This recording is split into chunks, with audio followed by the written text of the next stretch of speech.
After my divorce, my parents wouldn't even give me a bedroom. I had to sleep on the couch while they reminded me daily that I was a failure compared to my brother. At least he's got his life together, they'd say. A few months later, I pulled up in front of the neighbor's house they'd always admired, but I wasn't there to visit.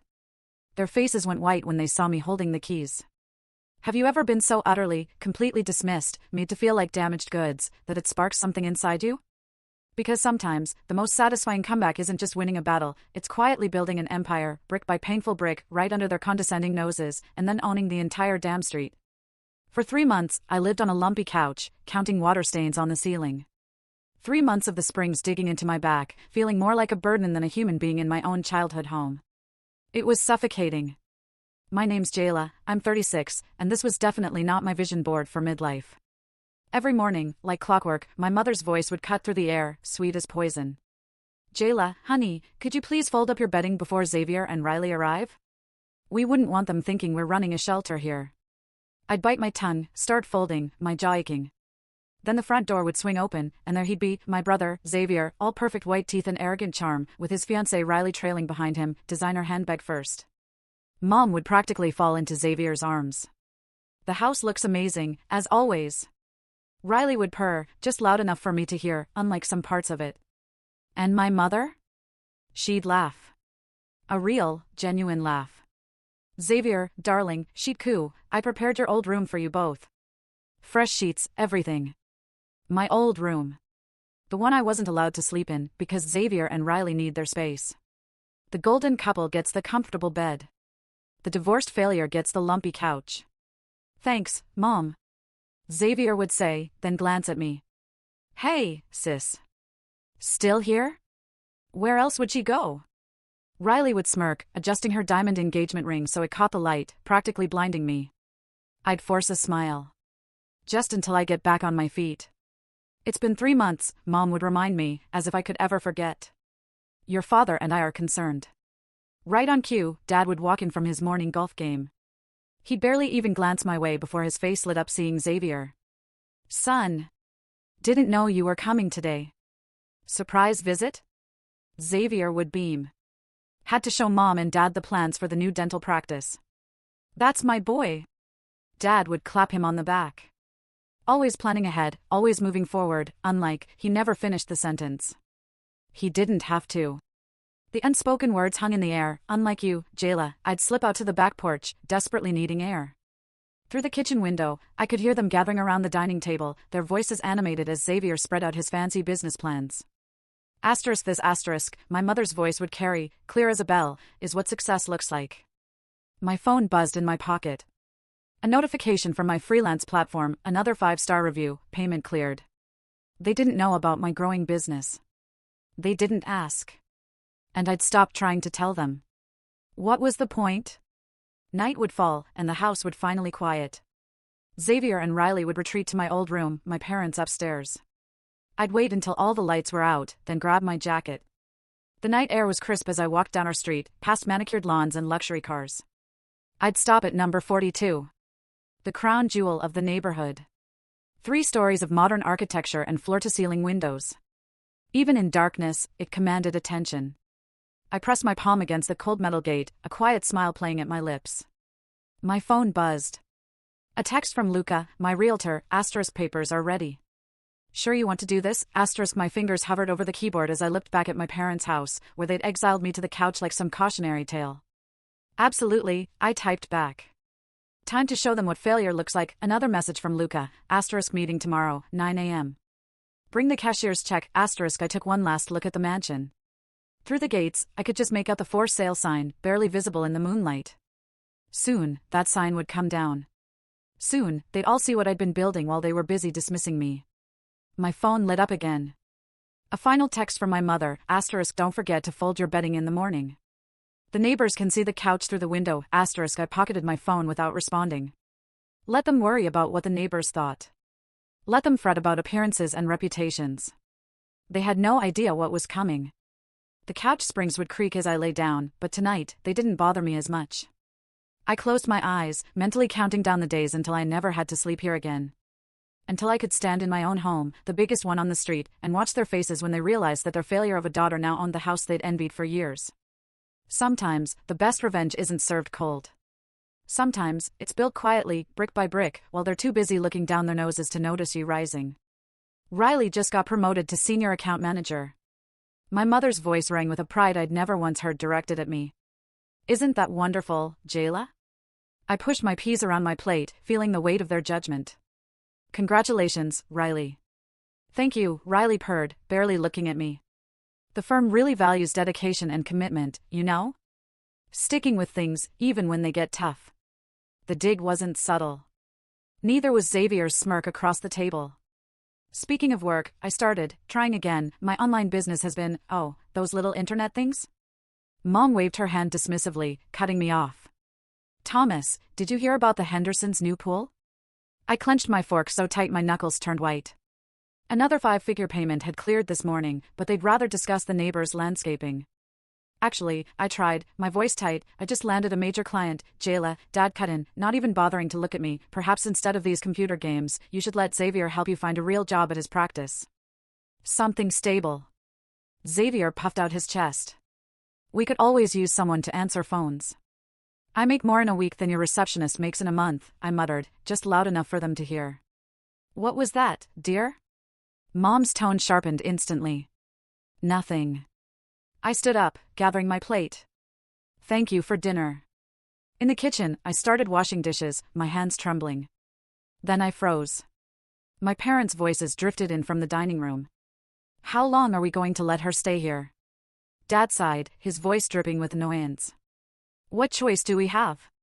She's damaged goods now. No husband, no real job. The neighbors are starting to talk.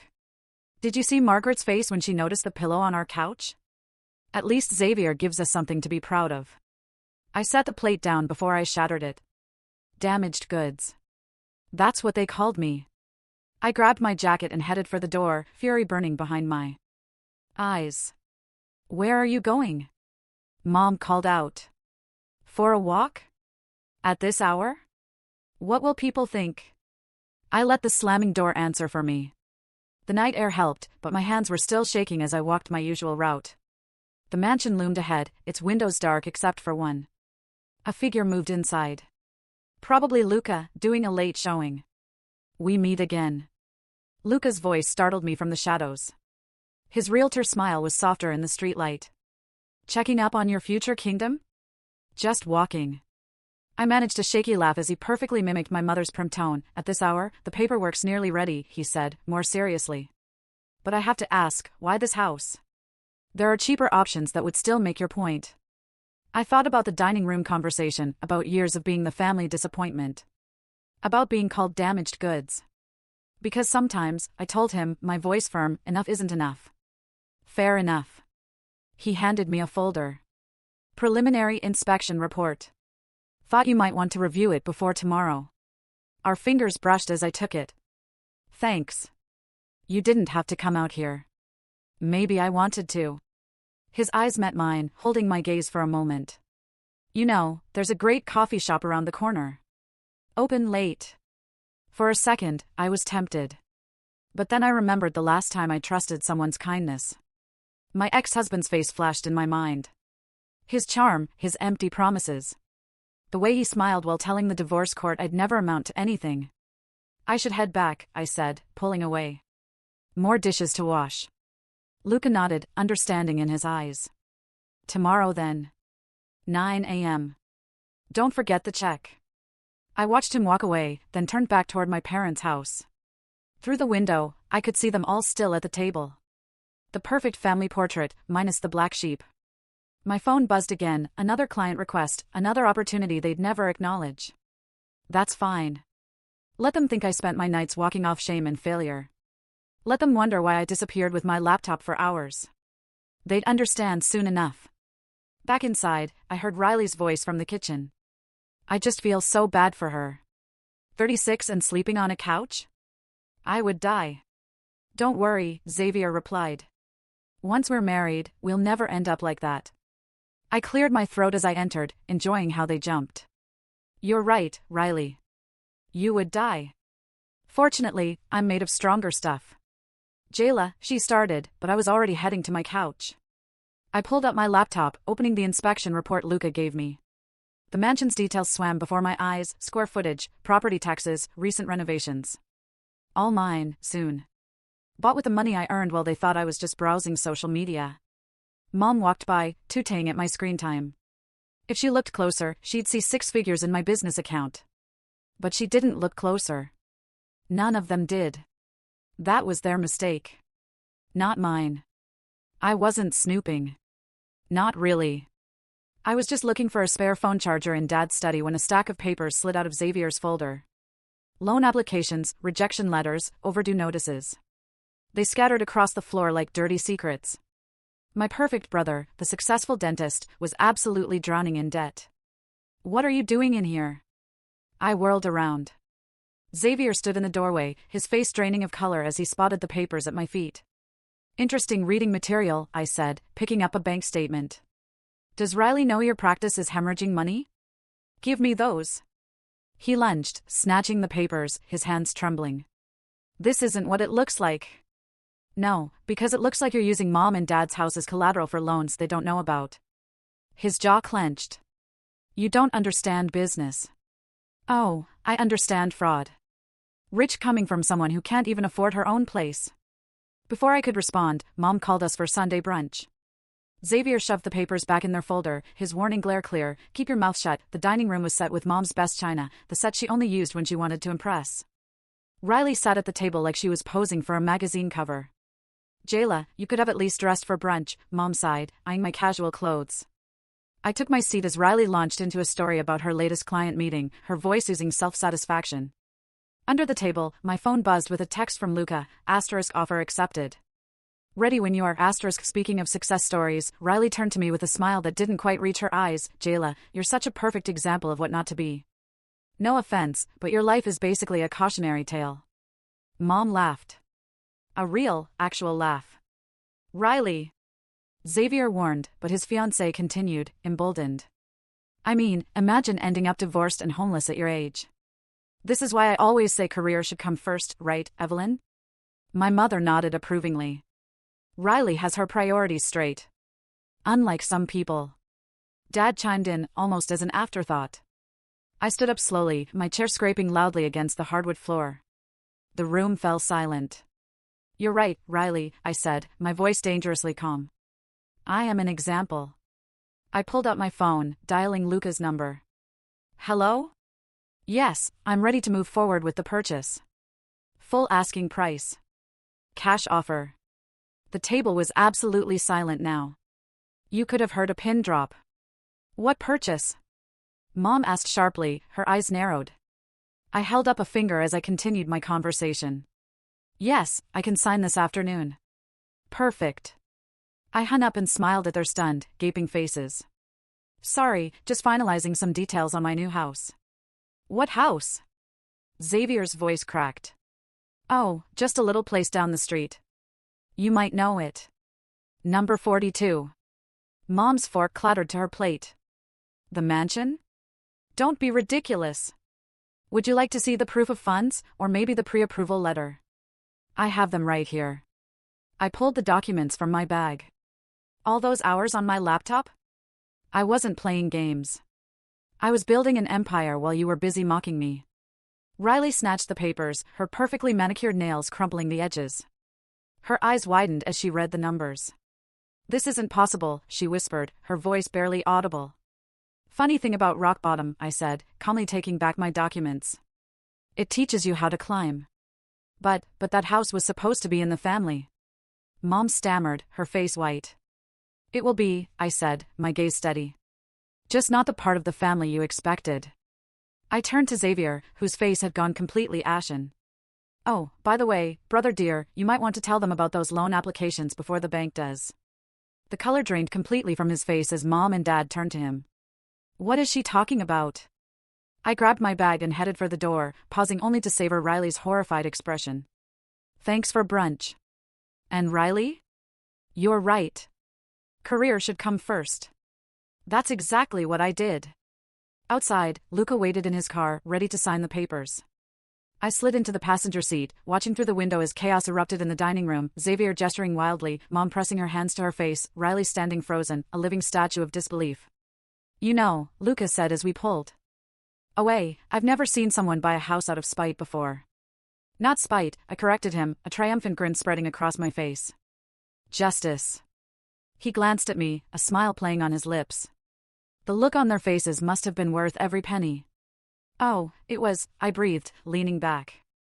I remembered a moment 20 years ago, teenage Jayla winning first place in a state competition, only to have Xavier's second-place tennis trophy take center stage at dinner. But this isn't just about the house. No, it's about showing them that their measuring stick was always broken. My phone buzzed with another client payment notification. And sometimes, the best revenge is letting people choke on their own assumptions. Lucas smiled. Well then, let's go make you a homeowner. The mansion loomed ahead, no longer a symbol of what I couldn't have, but a monument to what they never saw coming. Welcome to your kingdom, Lucas said, dropping the keys into my palm, the metal still warm from his hand. Want to do the honors? The front door swung open silently, revealing marble floors that stretched into infinity. Sunlight streamed through floor-to-ceiling windows, painting everything in gold. My footsteps echoed in the empty space. My empty space. Previous owner left some furniture, Lucas said, following me inside. Said you could keep whatever you want. I ran my hand along a pristine kitchen counter. It's perfect. Security systems are top of the line. Here's how to. A knock at the door interrupted him. Through the glass, I saw a woman in her 50s, elegant in a way that reminded me of old money. Can I help you? I asked, opening the door. I'm Rosalie, she smiled, but it didn't quite reach her eyes. I used to own this house. Lucas stepped forward. Mrs. Smith, I wasn't expecting, no, you wouldn't be. She turned to me. May I come in?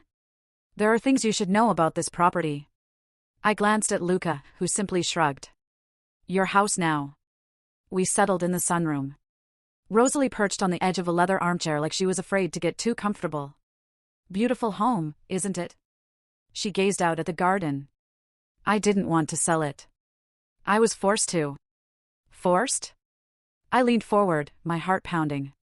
By Thomas Edwards. She watched my reaction, her eyes sharp. Your father, I believe. The room suddenly felt ice cold. What are you talking about? Your father and I had some business dealings years ago. When they went south, he used certain information to pressure me into selling this house well below market value. She pulled out a thick envelope.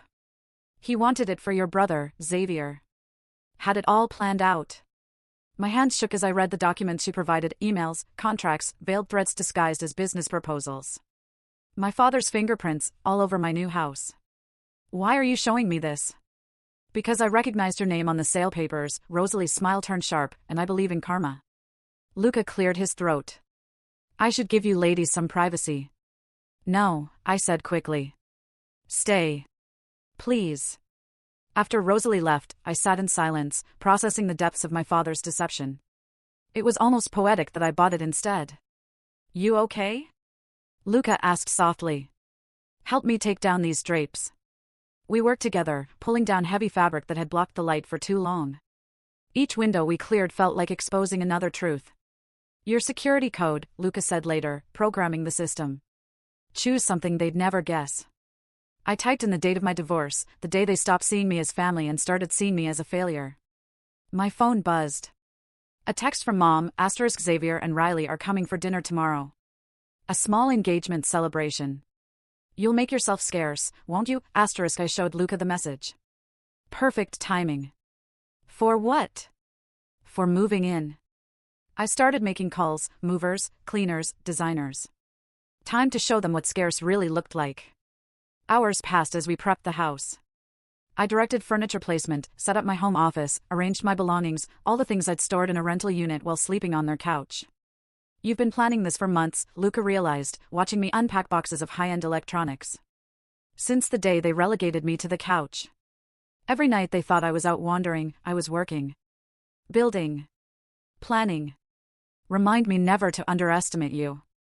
The sun set as we finished the main floor. Through the windows, I could see my parents' house, looking suddenly small and shabby in comparison. One last thing. I pulled out a small box, removing a framed photo, teenage me at my graduation, standing alone while my family clustered around Xavier in his tennis uniform. Why keep that? Luca asked. To remember why I'm here. I placed it on my new desk. And what I overcame. My phone buzzed again. A message from Xavier, * Mom says you're moving. Where could you possibly be going? * I didn't respond. Let them wonder. Let them worry. Tomorrow, they'd have their answer. Luca helped me set up the security cameras, angled perfectly to capture the street and the house. You know they're going to lose it when they realize, he said. That's the point. I stood at my front window, watching lights go out in their house. They wanted me invisible. Instead, I bought the one house they couldn't ignore. Dinner tomorrow should be interesting. Oh, I won't be at their dinner. I smiled, thinking of the moving truck I'd scheduled to arrive right when their little party began. I'll be too busy moving into my mansion. Luca headed for the door, pausing with his hand on the knob. Need help tomorrow? Actually, I said, surprising myself, I'd like that. He grinned. Then let's give them a show they'll never forget. The moving truck's engine cut through the quiet afternoon just as cars started pulling up to my parents' house. Perfect timing. I watched from my new driveway as Riley's red BMW parked, followed by Xavier's sleek Mercedes. Ready? Luca asked, helping the movers unload. Born ready. Mom appeared on her porch, champagne flute in hand. She froze mid-sip as I directed a designer sofa through my front door. Jayla. Her voice, sharp and high-pitched, carried across the manicured lawns. What are you doing? I waved cheerfully. Moving. Xavier and Riley emerged from the house, drawn by the commotion. Their jaws dropped in perfect sync as they realized exactly where I was moving. Is that? Riley squinted at my new home. No way. I was arranging flowers in my foyer when Mom stormed in, not bothering to knock. What is the meaning of this? I believe it's called home ownership. I adjusted a lily, perfectly. You should close your mouth, Mom. The neighbors might see. This isn't possible. This house. You can't. She was practically sputtering. Actually, I can. And I did. I handed her the scratchy, mothball-smelling couch blanket she'd given me. Won't be needing this anymore. She clutched the blanket like a lifeline, her knuckles white. Your father will hear about this. Oh, I'm counting on it. Through the window, I saw Riley confronting Xavier by his car, waving what looked like papers in his face. Their perfect engagement party was dissolving into utter chaos right there on my parents' lawn.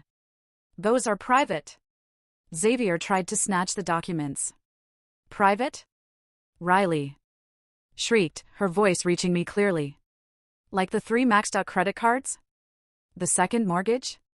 The gambling debts? Mom's face went white. What is she talking about? Ask your golden boy, I suggested, enjoying the moment. Or better yet, ask Dad about his history with this house. Rosalie Smith sends her regards, by the way. The color drained completely from her face. You spoke to Rosalie? Fascinating woman. Full of interesting stories about Dad's business practices. Outside, Riley threw her diamond engagement ring at Xavier. It bounced off his chest and landed in the grass. You told me your practice was thriving. Baby, please, don't baby me. I won't be dragged down by your lies.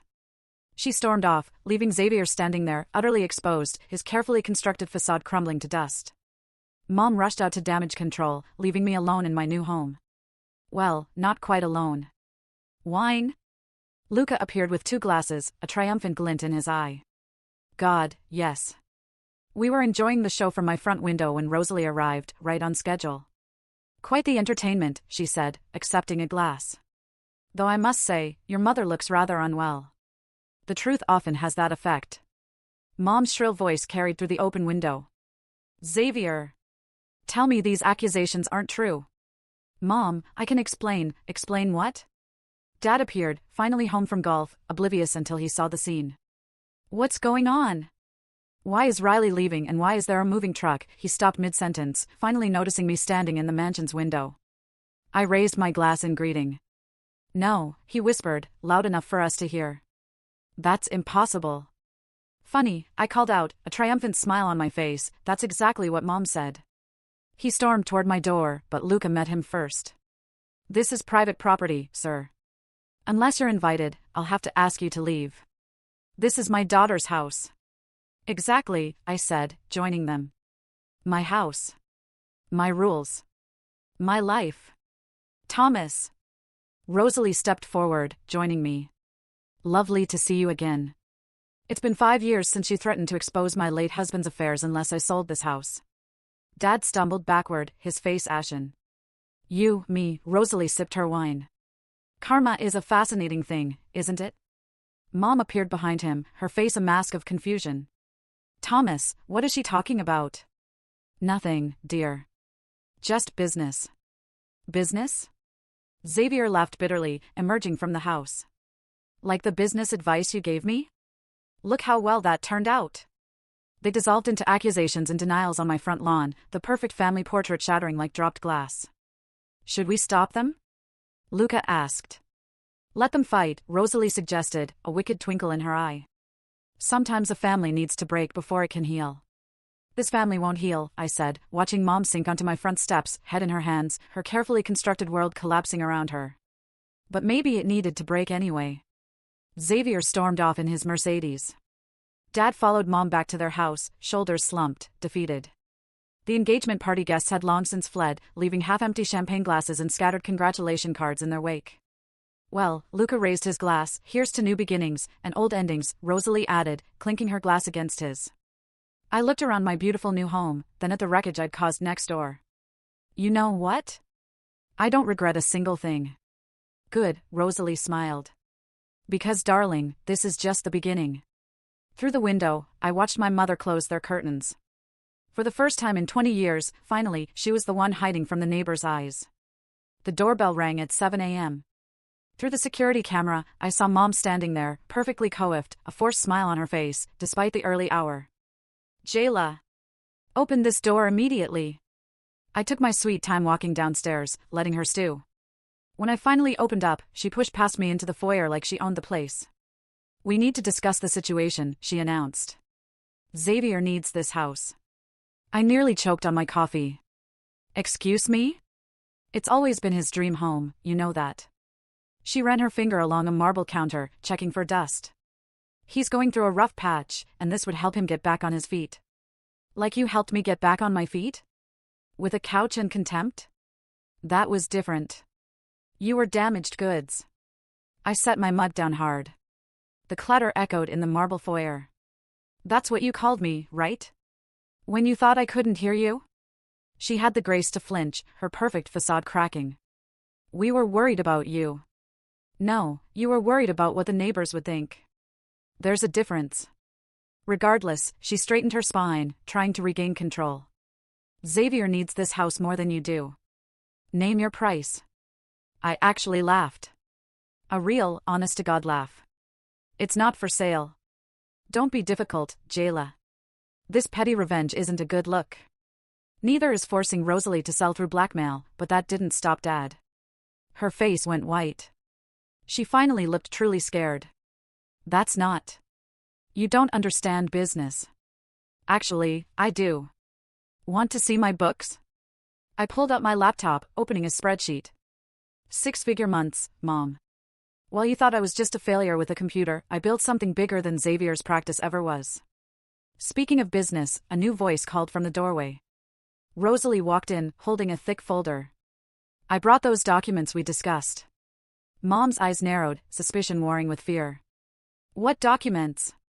Oh, just some interesting paperwork about Dad's real estate dealings. I took the folder. Tax records, shell companies, threatening emails to other property owners. The board reviewing his broker's license would love to see these. You wouldn't dare. She grabbed her purse, her composure completely gone. Your father will hear about this. Good. Tell him the statute of limitations on fraud is longer than he thinks. After she stumbled out, Rosalie poured us both coffee. That went well, didn't it? Did you see her face? My phone buzzed. A text from Riley, can we talk? 20 minutes later, she was sitting in my kitchen, looking less polished, more human than I'd ever seen her. Xavier lied about everything, she said, her voice raw. The practice is drowning in debt. He gambled away our wedding fund. And now, she twisted her hands. I'm pregnant. I nearly dropped my mug.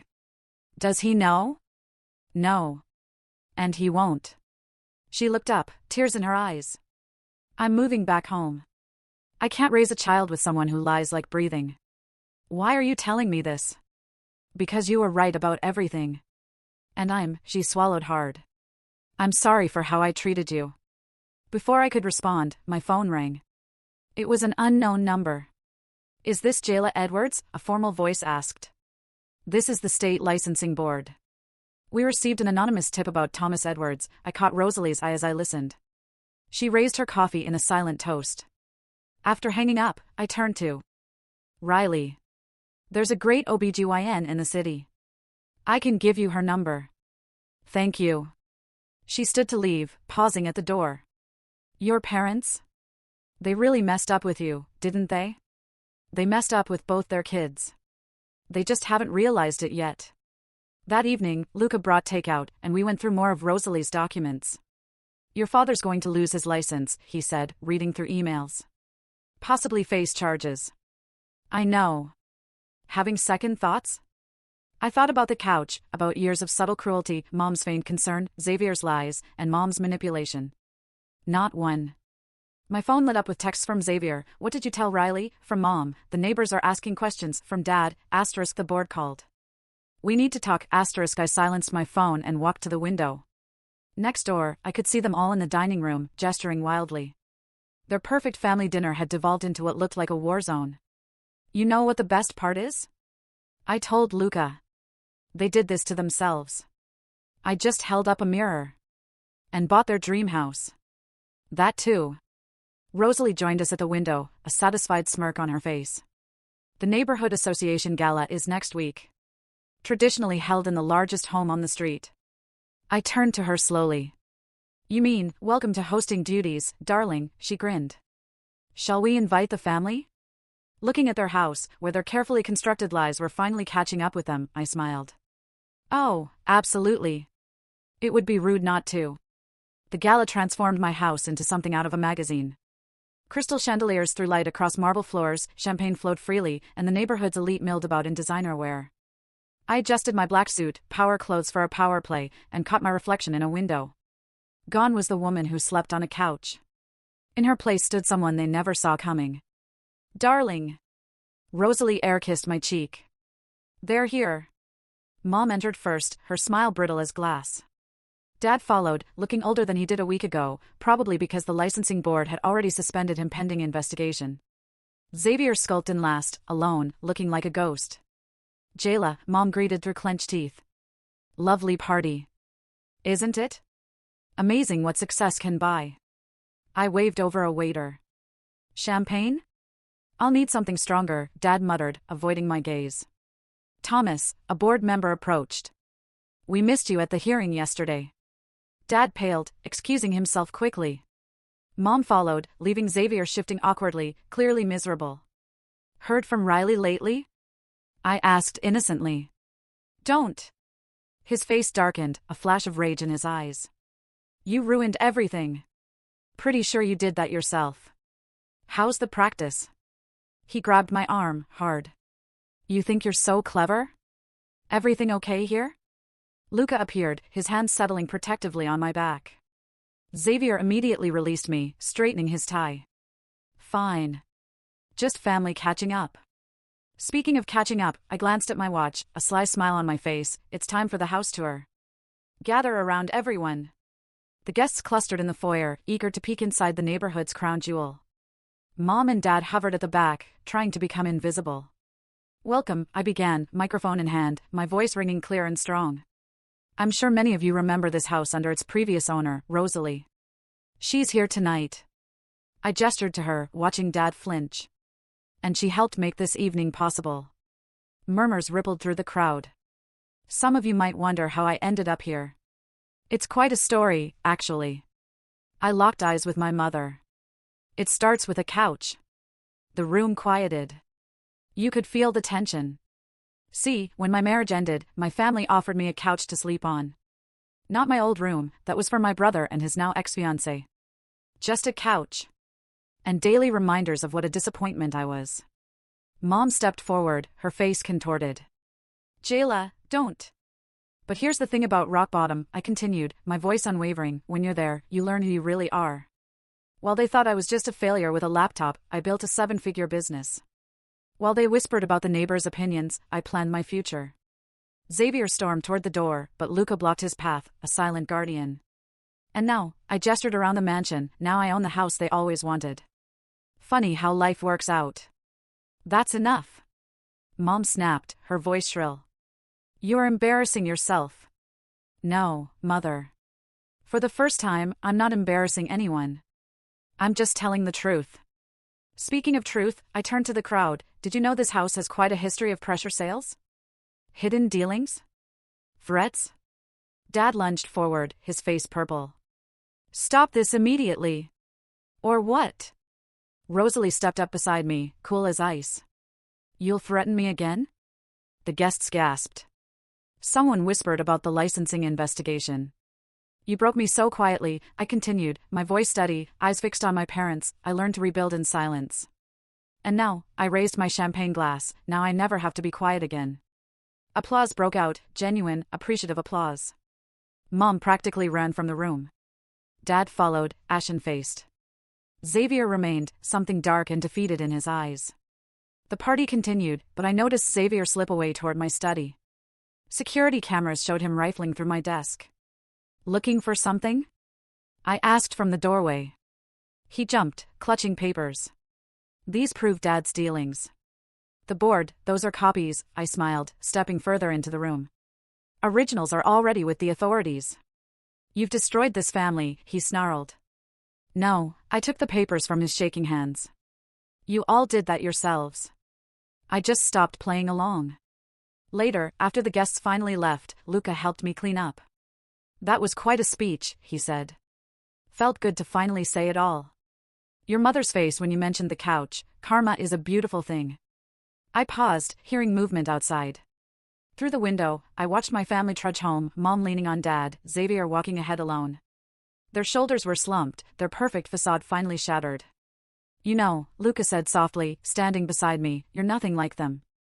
Thank God for that. He took my hand, and for the first time, I didn't pull away. Stay for one more drink? I asked. I'd like that. In the kitchen, I found a small note from Rosalie, darling, you did it. You took their power and made it your own. Welcome home, I tucked the note away, poured 2 glasses of wine, and joined Luca on my terrace. Below, my parents' house sat dark and quiet, its occupants finally facing the truth about themselves. Let them sit in darkness. I'd found my light. The doorbell rings at an ungodly hour as I'm working in my home office. Through the security camera, I see Riley, looking nervous but determined. I had my first ultrasound today, she says when I let her in, pulling out a grainy black and white photo. It's a girl. Congratulations. I meant it. I'm not showing yet, but she takes a deep breath. Your mother's been calling. Apparently, Xavier told them. Of course he did. I guide her to the kitchen. They want me to give him another chance. For the baby. She wraps her arms around herself. Your mom offered to pay off his debts if I come back. And, she swallows hard. And I said no. A small smile plays at her lips. I told her I learned from watching you, that sometimes walking away is the strongest choice. The kettle whistles. How did she take that? She hung up. Then your father called, saying something about family loyalty. I hung up on him too. I hand her a mug. Proud of you. That's actually why I'm here. She pulls out some papers. The DA wants me to testify about Xavier's financial dealings. About what I knew, when I knew it. Are you going to? Already did this morning. She meets my eyes. Your father's being indicted next week. I thought you should know. As if on cue, tires screech outside. Dad storms up my driveway, his face purple with rage, pounding on the door. Security systems armed, I tell Riley, a calm voice of authority. He can't get in. You, he shouts through the glass, his voice cracking. You turned everyone against me. Your own father. No. I call back, stepping closer to the door. Your actions did that. I built everything you had, everything, through fraud and threats. How's that working out? Mom appears behind him, trying to pull him away, her face a horrified mask. Xavier's car screeches up, he jumps out. Dad, stop. The neighbors are watching. I laugh, a truly liberating sound. Still worried about the neighbors, Mom? She freezes. For the first time, I see something like understanding, like utter despair, cross her face. Thomas, she says quietly, her voice barely a whisper. Let's go home. Not until it's over, her voice cracks. We did this. All of it. Dad deflates, suddenly aging years in seconds. Xavier stands there, lost, as his perfect world crumbles completely. Riley, he spots her through the window, his voice a desperate plea. Baby, please. Goodbye, Xavier. She turns away, one hand protectively over her stomach. They leave slowly, a funeral procession of their own making. Through the window, I watch them return to their house, the house that once felt like a prison to me. You okay? Riley asks softly. Better than okay. My phone buzzes. Luca, dinner tonight? Yes, I text back, then turn to Riley. Stay for lunch? We can talk about single mom life, business strategies, whatever you need. I'd like that, she manages a real smile. You know, I used to think you were the cautionary tale. Turns out you were the wake-up call we all needed. The afternoon sun streams through my windows as we talk. Outside, I see Rosalie walking her dog, waving as she passes my parents' house. Mom peers through their curtains, but doesn't wave back. Your daughter, I tell Riley, is going to have a much better example than we did. Speaking of examples, she nods toward Luca's car pulling up. He's good for you. We're taking it slow. I watch him walk up with takeout bags. Building something real this time. Unlike everything they built, she gestures next door. Exactly. Later, after Riley leaves, I curl up in my sunroom, my favorite spot in the house. Through the windows, I can see my parents' place, dark except for the blue flicker of TV light. Luca joins me, his presence comfortable now. Heard about your father's indictment. Karma comes for everyone eventually. You're not sad about it? I'm sad about who they chose to be, I say. Not about the consequences. He takes my hand, and I let myself lean into him. Outside, Xavier's car starts up, probably heading to another bar. Mom's silhouette appears in their window, then vanishes. Let them hide behind their curtains now. Let them whisper and worry and wonder where they went wrong. I've got sunshine, success, and something real growing with Luca. I've got Riley's friendship and Rosalie's wisdom. And a home that's truly mine. Most importantly, I've got myself, stronger and clearer than ever before. They wanted me invisible. Instead, I became unavoidable. They wanted me quiet. Instead, I spoke truth to power. They wanted me broken. Instead, I built an empire. And from my sunroom couch, so different from the one they relegated me to, I can finally say, I won.